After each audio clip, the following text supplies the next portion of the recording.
ஸ்ரீ குருபியோ நமக. வணக்கம். நிறைய குடும்பங்களில் ஜாதகம் போய் பார்த்தா அகால மரணங்கள் அடைந்தவர்கள் உங்கள் குடும்பத்தில் இருக்காங்க அப்படின்னு சொல்லுவாங்க. இதற்கு பேர் பித்ருதோஷம். இந்த பித்ருதோஷம் இல்லாத குடும்பம் இருக்குமா லோகத்தில்? எல்லா வீட்லேயும் இருக்கும், எல்லார் வீட்லேயுமே இருக்கும். அது இல்லாமலாம் இருக்க வாய்ப்பு இல்லை. அதே மாதிரி ராகு தோஷம் இருக்குமா? இருக்கும். கேது தோஷம் இருக்குமா? இருக்கும். செவ்வாய் தோஷம் இருக்குமா? இருக்கும். அப்போ தோஷம் இல்லாத மனிதர் யார்? பிறப்பு இருப்பு இல்லாத ஒரு குடும்பத்தை நம்ம போய் பார்க்க முடியுமா? டெஃபினட்டாக முடியாது. மனிதர்களுக்கு கர்மா இருக்கா? இருக்குது. சித்தர்களுக்கு இருக்கா? இருக்குது. மகான்களுக்கு இருக்கா? இருக்குது. பீஷ்மர் படாத அவஸ்தையா? பீஷ்மருக்கு பிறவியே இல்லை, ஆனால் அந்த ஒரே பிறவியில் அவர் பட்ட கஷ்டம் சொல்ல முடியாது. சரி, நான் இன்றைக்கி என்ன சொல்ல போகிறோம் அப்படின்னா, இந்த இறந்து போனவர்களில் ஒரு சில பேர் குடும்பத்தில் சூசைட் பண்ணி இறந்துருப்பாங்க. அதுக்கப்புறம் ரோடு ஆக்சிடெண்ட்டில் இறந்துருப்பாங்க. அதுக்கப்புறம் பாய்சன் அடித்தது, அதுக்கப்புறம் பிற விதிவசத்தால் ஆஸ்பத்திரியில் போய் இறந்து போயிருப்பாங்க. பெருநோய் கொண்டு வரும் திடீர்னு. இப்படி இந்த கொரோனா மாதிரி இந்த மாதிரி உள்ளவங்க. சரி, இவங்கெல்லாம் இறந்து போகிறாங்களே, இவங்களுக்கெல்லாம் நம்ம என்ன செய்யணும்? ஏதாவது ஒரு கடமை இருக்கா அப்படின்னு யாராவது போய் எங்கேயாவது தெளிவானவர்கள்ட்ட கேட்குறாங்களான்னா இல்லை. அக்கம் பக்கம் நம்ம சொந்த பந்தத்தில் இருக்கக்கூடியவங்க என்ன சொல்லுவாங்க? அதெல்லாம் செத்து போனவனுக்கு போய் அதெல்லாம் ஒன்றும் வேண்டாப்பா, அகால மரணம் அடைஞ்சவங்க ஃபோட்டோலாம் வச்சு நீங்கள் கும்பிடவே கூடாது அப்படின்னு பயமுறுத்திடுவாங்க, மிரட்டிடுவாங்க. பாலும் சாமானியன் என்ன செய்வேன்?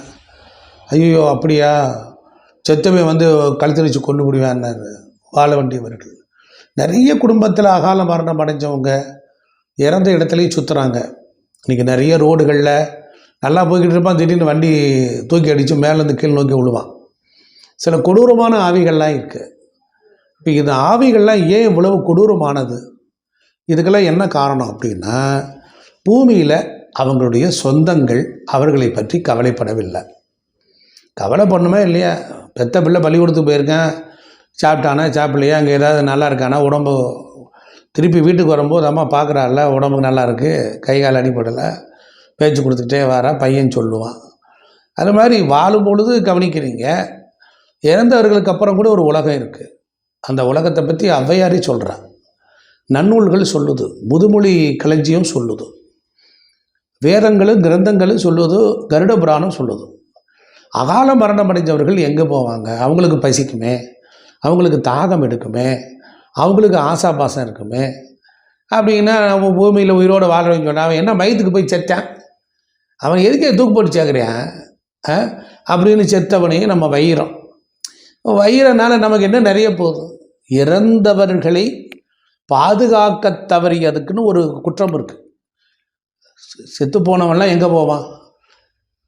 ஒளி உலகம்னு ஒரு உலகம் இருக்குது, மத்தியம உலகம்னு ஒரு உலகம் இருக்குது, இருள் உலகம்னு ஒரு உலகம் இருக்குது.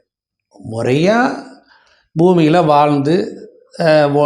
வாழ்ந்துட்டு நிறைய திரை மூப்பு மரணம் இவங்களோட அப்படியே சகஜமாக வாழ்ந்துட்டு இறந்தவங்க எல்லாரும் பிதுர்லோகங்கிற ஒளிலோகத்துக்கு போயிடுவாங்க. இந்த தனிஷ்டா பஞ்சமி அடப்பு அப்படியில் இறந்து போகிறாங்கல்ல, அவங்கெல்லாம் எங்கே போவாங்க? இருள் உலகத்துக்கு போவாங்க. அப்படியா சாமி, ஏதோ அடப்புனா 3 மாதம் 6 மாதம் தானே சொல்கிறாங்களேன்னு. வாஸ்தவம் தான். அதுக்கப்புறம் அவங்க மேல் உலகத்துக்கு போகணும். ஆனால் அவங்க இருள் உலகத்தில் போய் தான் இருப்பாங்க. அவங்களுக்கு செய்ய வேண்டிய கடமைகள் முறையாக செய்யணும்ல. யாருக்கு தெரியும்? எல்லாரும் தெரிஞ்சுக்கிறாங்களா? எல்லாருக்கும் தெரிஞ்சு வச்சுருக்கிறாங்களா? அப்படி இல்லை.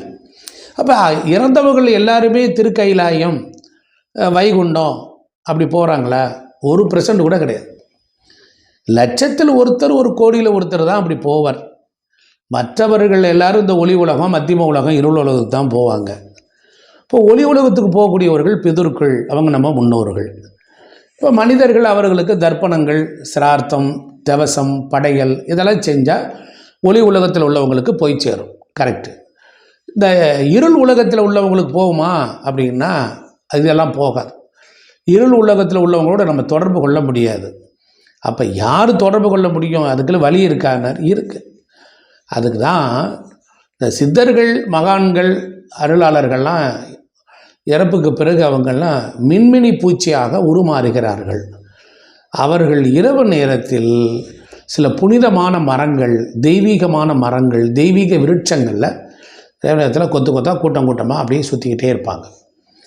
அவர்கள் இருள் உலகத்தோடு உடையவர்களை தொடர்பு கொள்ளக்கூடியவர்கள், மத்தியம உலகத்தில் உள்ளவர்களோடு தொடர்பு கொள்ளக்கூடியவர்கள், பிதிரு உலகத்தோடு உள்ளவர்களோடு தொடர்பு கொள்ளக்கூடியவர்கள். சரி சாமி, இருள் உலகம் தொடர்பு கொள்கிறாங்க. அப்போ நம்ம இறந்து போனால் அப்பா அம்மா அண்ணன் தங்கச்சி சின்ன வயசில் இறந்து போனவங்க, இப்படி இறந்து போனவங்கெல்லாம் என்ன செய்வாங்க? இவர்கள் அன்னமும் தண்ணியும் இல்லாமல் ஆவேசமாக அழுது கொண்டு இருந்தால் என்ன ஆகும் அப்படின்னா, நமக்கு தொழில் பாதிக்கும், திருமணம் பாதிக்கும், குடும்பத்தில் நிம்மதி இருக்காது, சண்டை சச்சரவுகள், கணவன் மனைவிக்குள்ள கருத்து வேறுபாடுகள், உரிய காலத்தில் குழந்தை பிறக்காமல் போகுது, நிறைய குழந்தைகள் மனம் குன்றிய குழந்தைகள், மனநல குன்றிய குழந்தைகள், உடல் ஆரோக்கிய பாதிப்புடைய குழந்தைகள், குறைபாடு உள்ள குழந்தைகள், இதெல்லாம் பிறக்கிறதெல்லாம் இந்த மாதிரி உள்ளவங்க தான் அவர்களுடைய பாதிப்பு. சில ஆவிகள்லாம் வீட்டுக்குள்ளே உட்காந்துக்கும், கட்டிலுக்கெல்லாம் படுத்திருக்கும், மூளையில் உட்காந்துருக்கும். சினிமாவில் கிராஃபிக்ஸ் காட்டுற மாதிரி வேணால் சொல்லலாம், ஆனால் உண்மையிலே இருக்கிறது. அதனால் நீங்கள் சமைச்ச சாப்பாடு டேஸ்ட் எல்லாம் போகும். 2 வருஷம் கணவன் மனைவி சந்தோஷமாக இருந்தால் அதுங்களுக்கு பிடிக்காது. நிறைய அபார்சன் செய்யப்பட்டவர்கள், நிறைய பேர் அபார்சன் பண்ணிகிட்டே இருக்காங்க. அதுக்கெல்லாம் வாழ வேண்டிய உயிர்கள், நீங்களே அவர்களை கொன்று விடுகிறீர்கள். அதுக்கெல்லாம் அந்த தாயை அப்படியே சுற்றிக்கிட்டு ஒரு பஞ்சு மிட்டாய் மாதிரி வெள்ளை கலரில் கண்ணுக்கு தெரியாமல் அப்படியே அவங்கள சுற்றி வரும். சந்தேகமே இல்லாமல், காரணமே இல்லாமல் சில தாய்மார்கள் அழுவாங்க. அதுகள் வந்து அப்படியே நச்சுக்கிட்டே இருக்கும். இப்படி நான் வாழ வேண்டியது, என் தங்கச்சியெல்லாம் நல்லா இருக்கா, எனக்கு பிறந்த குழந்தைகள்லாம் சந்தோஷமாக இருக்குது, நீ இப்படி என்னை கொன்னுட்டியம்மா அப்படின்லாம் இருக்கும்.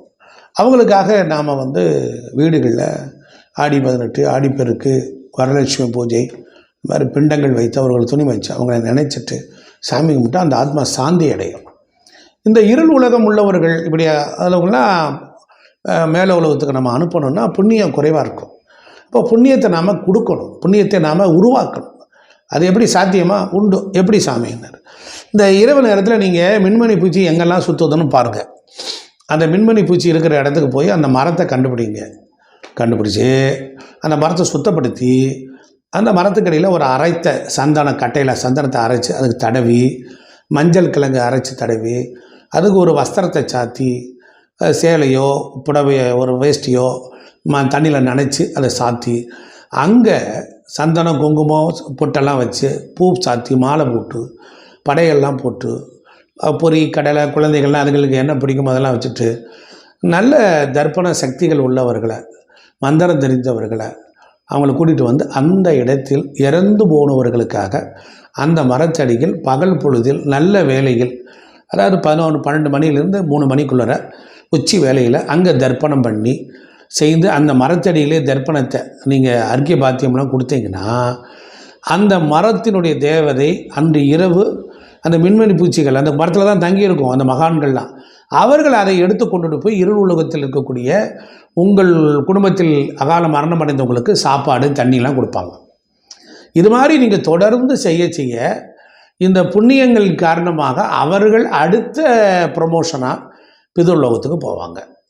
இந்த மாற்றம் எப்படி தெரியும் அப்படின்னா, அவங்க குடும்பத்தில் கண்ணுக்கே தெரியாத ஒரு சந்தோஷம், மகிழ்ச்சி, ஆத்ம திருப்தி, இதெல்லாம் கண்டிப்பாக நீங்கள் நடக்கிறத பார்க்கலாம்.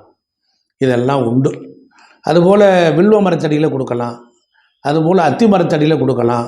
வெள்ளருக்கு மரம், சூரியனுடைய பேராற்றல் பெற்ற மரங்கள் இருக்குது பாருங்கள், அதுகளுக்கடியில் அநேக கோடி தேவர்கள் வசிக்கிறாங்க. இப்போ உதாரணத்திற்கு அடுத்த தலைப்பில் நான் சொல்கிறேன், அத்தி மரத்தை பற்றி சொல்கிறேன். அதுக்கடியில் போனால் நடக்க முடியாததெல்லாம் நடத்த வைக்கக்கூடிய ஒரு ஆற்றல் அந்த மரத்துக்கு அடியில் இருக்குது.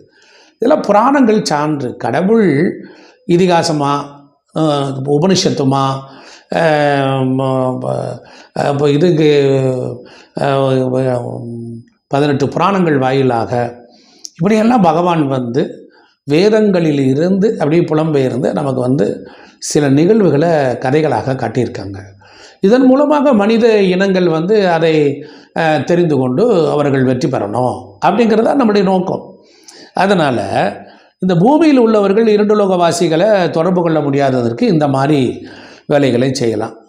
அதனால் நாம் பூமியில் வாழக்கூடியவர்கள் நாம் தான் இறந்தவர்களை காப்பாற்ற வேண்டிய பொறுப்பும் கடமையும் இருக்குது. அதனால் இறந்தவங்களுக்கு புண்ணியம் குறைவேனா நரகலோகத்தில் இருப்பாங்க, மத்தியம லோகத்தில் இருப்பாங்க. புண்ணியம் கூடனா தான் பித்ருலோகத்துக்கு போவாங்க. அப்போ வாழும் பொழுதே நம்ம புண்ணியம் செய்யணும். அப்போ புண்ணியம் எப்படி வரும்? நல்லது செஞ்சால் வரும், கெட்டது செஞ்சால் வருமா? வராது. ஆகையினால் வாழும் பொழுதும் வாழ்க்கைக்கு பிறகும் நாம் எப்படி இருக்க வேண்டும்? அதனால தான் ஔவையார் சொல்கிறார், இருள்வெளி இரண்டுக்கு ஒன்றிடம் என்ன, அருள் தரும் ஆனந்தத்தில் அழுத்தி என் செவியில் எல்லையில்லா ஆனந்தம் அளித்து என் அல்லல் கலைந்த அருள் வழி காட்டி சத்தத்தினுள் சதாசிவம் காட்டி சித்தத்தினுள் சிவலிங்கம் காட்டி அணுவிற்கு அணுவாய் அப்பாலுக்கும் அப்பாலாய் கணுமூற்றி நின்ற கரும்புள்ளே காட்டி அப்படின்னு சொல்கிறவ அவளே சொல்கிறா, புரியட்ட காயும் புலப்பட எனக்கு தெரியட்டு நிலையும் தரிசனப்படுத்து. இறப்பிற்கு பிறகு 8 விதமான அவஸ்தைகள்லாம் இருக்குது. அந்த அவஸ்தைகளை நான் எப்படி சந்திக்க போகிறேன், அதனால் இங்கேயே எனக்கு எல்லாத்தையும் காட்டியிருங்கிறார். சில பேர் நல்லவங்களாக இருப்பாங்க, வாழ்நாள் முழுவதும் கஷ்டப்படுறாங்க. அவங்க எல்லாம் கொத்து கொத்தாக தங்கள் பாவத்தையும் கர்மாவையும் தொலைத்து கொண்டிருக்கிறார்கள். நல்லவர்களுக்கு சோதனை வரும், அது நல்லவையாக முடியும். இறந்தவர்கள், கொடூரமாக இறந்தவர்களையும் நீங்கள் காப்பாற்ற வேண்டும். அதற்காகத்தான் இந்த பதிவு. மின்மினி பூச்சிகள் உங்கள் வீட்டில் இரவில் உங்கள் வீட்டில் வந்தால் தேவர்கள் வாசம் செய்கிறார்கள், மகான்கள் வாசம் செய்கிறார்கள். அந்த மின்மினி பூச்சிகள் வாயிலாக வாழ்க்கையில் நாம் சகல நன்மைகளையும் பெறலாம். மின்மினி பூச்சிகளை பார்த்த மாத்திரத்தில் கையெடுத்து கும்பிட்டு வணங்கி வழிபடுக. மேன்மைகள் செய்வநீதி விளங்குக உலகமெல்லாம். அடுத்த ஒரு இதில் மீண்டும் சந்திக்கும் வரை உங்களின் அன்பனாக, நண்பனாக, குருவாக, தாயாக, சேயாக, உங்கள் தம்பியாக, தங்கையாக என்னை பாவித்துக் கொள்ளுங்கள் லோகச்சேமத்திற்காக.